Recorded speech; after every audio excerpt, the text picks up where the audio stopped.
ജൂജീസ് favourite വേൾഡിന്റെ വചന കേൾവിയിലേക്ക് എല്ലാവർക്കും സ്വാഗതം. പ്രതിദിന വിശുദ്ധ വേദപുസ്തക വായന 1055 ദിവസം.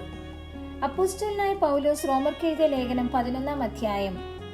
എന്നാൽ ദൈവം സ്വജനത്തെ തള്ളിക്കളഞ്ഞുവോ എന്ന് ഞാൻ ചോദിക്കുന്നു. ഒരു നാളുമില്ല. ഞാനും ഇസ്രായേലിയനല്ലോ, അബ്രഹാമിന്റെ സന്തതിയിൽ ബെന്യാമിൻ ഗോത്രത്തിൽ ജനിച്ചവൻ തന്നെ. ദൈവം മുന്നറിഞ്ഞിട്ടുള്ള തന്റെ ജനത്തെ തള്ളിക്കളഞ്ഞിട്ടില്ല. ഏലിയാവിന്റെ ചരിത്രത്തിൽ തിരുവെഴുത്ത് പറയുന്നത് അറിയുന്നില്ലയോ? അവൻ ഇസ്രായേലിന് വിരോധമായി, കർത്താവേ, അവർ നിന്റെ പ്രവാചകന്മാരെ കൊന്നോ, നിന്റെ യാഗപീഠങ്ങളെ ഇടിച്ചു കളഞ്ഞു. ഞാൻ ഒരുത്തൻ മാത്രം ശേഷിച്ചിരിക്കുന്നു, അവർ എനിക്കും ജീവഹാനി വരുത്തുവാൻ നോക്കുന്നു എന്ന് ദൈവത്തോട് വാദിക്കുമ്പോൾ അവന് അരുളപ്പാടുണ്ടായതെന്ത്? ബാലിന് മുട്ടുകുത്താത്ത 7000 പേരെ ഞാൻ എനിക്കായി ശേഷിപ്പിച്ചിരിക്കുന്നു എന്നു തന്നെ. അങ്ങനെ ഈ കാലത്തിലും കൃപയാലുള്ള തിരഞ്ഞെടുപ്പിൻ പ്രകാരം ഒരു ശേഷിപ്പുണ്ട്. കൃപയാൽ എങ്കിൽ പ്രവൃത്തിയാലല്ല, അല്ലെങ്കിൽ കൃപയല്ല. ആകയാൽ എന്ത്? ഇസ്രായേൽ താൻ തിരഞ്ഞത് പ്രാപിച്ചില്ല, തിരഞ്ഞെടുക്കപ്പെട്ടവർ അത് പ്രാപിച്ചു. ശേഷമുള്ളവരോ കഠിനപ്പെട്ടിരിക്കുന്നു. ദൈവം അവർക്ക് ഇന്നുവരെ ഗാഢനിദ്രയും കാണാത്ത കണ്ണും കേൾക്കാത്ത ചെവിയും കൊടുത്തു എന്ന് എഴുതിയിരിക്കുന്നുവല്ലോ. അവരുടെ മേശ അവർക്ക് കെണിയും കുടുക്കും ഇടർച്ചയും പ്രതികാരവുമായി തീരട്ടെ. അവരുടെ കണ്ണ് കാണാതെ വണ്ണം ഇരുണ്ടു പോകട്ടെ. അവരുടെ മുതുക് എല്ലായ്പ്പോഴും കുനിയിക്കണമേ എന്ന് ദാവീദും പറയുന്നു. എന്നാൽ അവർ വീഴേണ്ടതിനോ ഇടറിയത് എന്ന് ഞാൻ ചോദിക്കുന്നു. ഒരു നാളുമല്ല. അവർക്ക് എരിവ് വരുത്തുവാൻ അവരുടെ ലംഘനം ഹേതുവായി ജാതികൾക്ക് രക്ഷ വന്നു എന്നേയുള്ളൂ.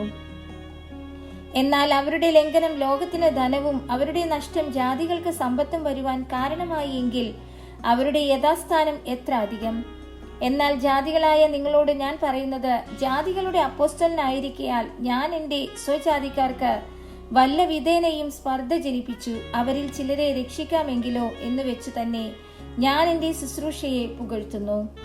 അവരുടെ ഭ്രംശം ലോകത്തിന്റെ നിരപ്പിന് ഹേതുവായി എങ്കിൽ അവരുടെ അംഗീകരണം മരിച്ചവരുടെ ഉയർപ്പെന്നല്ലാതെ എന്താകും? ആദ്യഭാഗം വിശുദ്ധമെങ്കിൽ പിണ്ഡം മുഴുവനും അങ്ങനെ തന്നെ. വേർ വിശുദ്ധമെങ്കിൽ കൊമ്പുകളും അങ്ങനെ തന്നെ.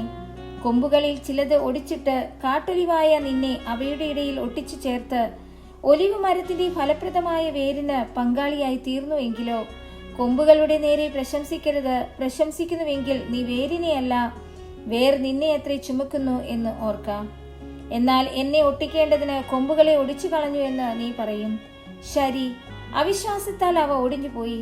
വിശ്വാസത്താൽ നീ നിൽക്കുന്നു. ഞെളിയാതെ ഭയപ്പെടുക. സ്വാഭാവിക കൊമ്പുകളെ ദൈവം ആദരിക്കാതെ പോയെങ്കിൽ നിന്നെയും ആദരിക്കാതെ വന്നേക്കും.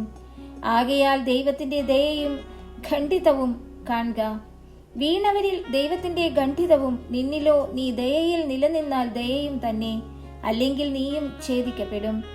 അവിശ്വാസത്തിൽ നിലനിൽക്കാഞ്ഞാൽ അവരെയും കൂടെ ഒട്ടിക്കും. അവരെ വീണ്ടും ഒട്ടിപ്പാൻ ദൈവം ശക്തനല്ലോ. സ്വഭാവത്താൽ കാട്ടുമരമായതിൽ നിന്ന് നിന്നെ മുറിച്ചെടുത്തു.